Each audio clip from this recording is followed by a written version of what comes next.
ये कहानी मैं एक 23 साल की लड़की के पॉइंट ऑफ व्यू से बता रहा हूँ। जब मैं 23 साल की थी तब मैं मुंबई से पुणे सिटी में मूव हुई। मेरा नया जॉब था, नई कार थी, नया अपार्टमेंट था, लेकिन मैं किसी को भी नहीं जानती थी apart from my work people. जब मेरा फ़ोन रिंग होता था तब मैं एक्सपेक्ट करती थी कि ये कॉल मेरे फैमिली से होगा या फिर मेरे लॉन्ग डिस्टेंस बॉयफ्रेंड का, जो कि मुंबई में ही रहता था। डिस्पाइट बीइंग ऑल अलोन, मैं बहुत ही ज़्यादा एंजॉय कर रही थी नई नई चीज़ें एक्सपीरियंस करना, नया काम, नया घर एंड ऑल। मेरे कुछ वहाँ पे शिफ्ट होके 2 हफ्ते ही हुए थे और तभी मुझे अनवांटेड कॉल्स आना चालू हुए। द फर्स्ट कॉल, एक आदमी की फ्रेंडली वॉइस ने मुझे पूछा कि मैं क्या कर रही हूँ। एट फर्स्ट तो मुझे पता नहीं चल रहा था कि ये कॉल किसका है। मुझे लगा ये कॉल शायद मेरे अंकल का हो या फिर कजिन का, as I have a very extended and big family. मैंने उसका नाम पूछा। वो शुरुआत में थोड़ा सा हंसा, फिर उसकी आवाज थोड़ी सी हेवी हुई, अ बिट एंग्री, और उसने कहा, तुम्हें एग्जैक्टली पता है मैं कौन हूँ डार्लिंग। मैंने चूज किया लाफ करना और उसे पोलाइटली कहा कि आपने रॉन्ग नंबर डायल किया है। फिर तभी उसने मुझे मेरा unlisted unpublished brand new phone number, जो कि पुणे का था, वो बताया और उसने उसके साथ मेरा नाम भी बताया। What the fuck? An intense chill races through me. मैंने मेरा नया फोन नंबर बस अपनी फैमिली, बॉयफ्रेंड, अपार्टमेंट मैनेजर और एम्प्लॉयज, आई मीन ऑफिस के एम्प्लॉयज को दिया था। मैं उस सिटी में नहीं थी और उस आदमी को बिल्कुल भी पसंद नहीं आया था कि मैंने उसे बताया कि उसने रॉन्ग नंबर डायल किया है। ये सुन के वो शुरुआत में तो बहुत ज्यादा इरिटेट हुआ, वो मुझ पे चिल्लाने लगा। फिर उसके बाद वो मुझे काम वॉइस में कहने लगा वो सारी वल्गर चीजें जो मेरे साथ करना चाहेगा। मैंने फोन काट दिया विद सम डिस्गस्ट। फिर उसी रात कुछ 12 बजे मैं जब सो रही थी तभी फिर से उसका कॉल आया। मैंने इस बार उसको गालियां सुनाई और फोन काट दिया। लेकिन उस रात उसका रिपीटेडली कुछ समय के लिए फोन आते गया, लेकिन मैंने उसके कोई भी कॉल रिसीव नहीं किए। इनफैक्ट मैंने फोन स्विच ऑफ कर दिया और मैं सोने के लिए गई। हाउएवर, जैसे जैसे दिन निकलते गए वैसे उसका कॉल आना बढ़ते ही गया और धीरे धीरे वो सारी मेरी पर्सनल चीजें मेंशन करने लगा। उसने कहा मेरे बेड के ऊपर जो चादर है वो वाइट कलर की है और वो उसको बहुत पसंद है। उसको ये भी पता था कि मेरे फ्रिज के अंदर क्या है। उसने कहा he is allergic with cat, इसका मतलब ये था कि उसको पता था कि मेरे घर में कैट है। और फिर तभी उसने पूछा कि क्या मैं मैरी से प्यार करती हूँ। As I was listening to his words, मैं अपने किचन में खड़ी थी, looking at the calendar in the kitchen। तभी मैंने देखा इस महीने के 17 तारीख के ऊपर हार्ट का निशान किया हुआ है और उस पे मैरी लिखा हुआ है, क्योंकि मैरी मेरे बहन का नाम है और उस दिन उसका बर्थडे है। सडनली मैं डर से शेक करने लगी। मुझे पता चला कि ये क्रीप मेरे घर के अंदर भी आ चुका है।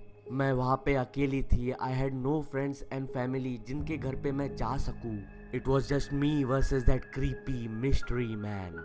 मैं उस रात थोड़ी सी भी नींद नहीं ले पाई। मैं अपने बेड पे बस लेटी थी, अपनी आंखें खुली रख के। नेक्स्ट मॉर्निंग जब मैं अपने घर से ऑफिस के लिए निकल रही थी तब मैंने अपने कॉम्प्लेक्स के सेक्रेटरी से बात की regarding the incident that happened last night. उस रात जो कुछ भी हुआ मैंने उसे सब बताया और मैंने उसे कहा मुझे मेरे अपार्टमेंट के दरवाजे के लॉक चेंज करने हैं। ये सुनने के बाद सेक्रेटरी के चेहरे पे एक वियर्ड लुक था।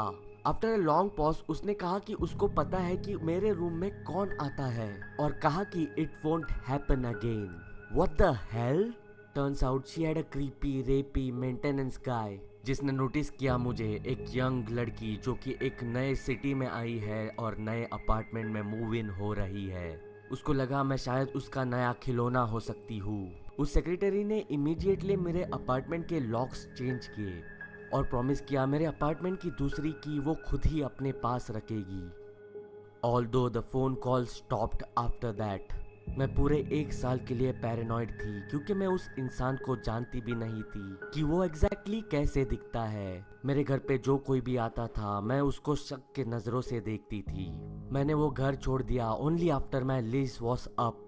Only after some year I realized that उस सेक्रेटरी के weird expression slightly meant that ये चीज पहले भी हुई है। I regret मैंने पुलिस को फोन नहीं किया। मैं तभी यंग और उस शहर में नई थी।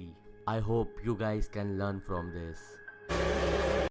तो चलो तो यारो आज के लिए बस इतना ही। अगर वीडियो पसंद आई हो तो जरूर लाइक कर देना। इस बार एम करते हैं 12,000 लाइक्स के लिए। कर दो यार, लाइक्स क्या जाता है तुम्हारा। और अगर आप इस चैनल पे नए हो तो जरूर इस चैनल को सब्सक्राइब कर देना, क्योंकि ऐसे बहुत सारे वीडियोस आने वाले हैं और पड़े भी है इस चैनल पे।